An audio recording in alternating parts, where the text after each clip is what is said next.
With the new personal independent payment system replacing disability living allowance, many people in Middlesbrough will be affected.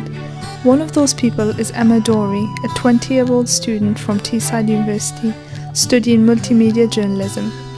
Emma currently claims disability living allowance because of her condition. Rheumatoid arthritis, and I've had it for 17 years. It affects every joint in my body, including my hands and my fingers, which makes day-to-day life very difficult. Things such as writing, using my computer, silly little things like opening cereal boxes and bottles of water. However, with the new means assessed payment system, she risks losing her benefits, and this could greatly affect her everyday life. If I lost my DLA benefit, it would affect me greatly. The DLA benefit allows me to have a car because without my car I'd be lost. I can't walk very far. I struggle to use public transport like buses because it's hard for me to get on and off buses. Most of my hospital appointments are in Newcastle and I have to go there 3 or 4 times a month. So that's £50 a time worth of petrol. I don't get my prescriptions paid for. Every time that you go to the chemist, one medicine costs £7. I go to the chemist 3 times a month and I order about 10 things at a time, so everything adds up.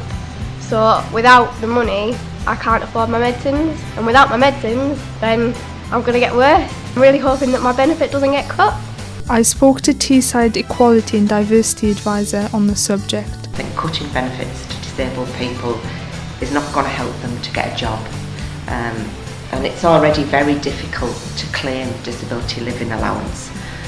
So, I think the changes, from what I understand, are going to make it even more difficult. I think it'll mean that disabled people are going to be poorer. I think there's no two ways about that.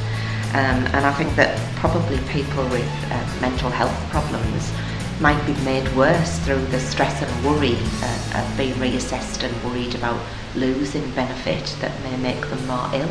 No, I think that more money should be put into getting disabled people into work.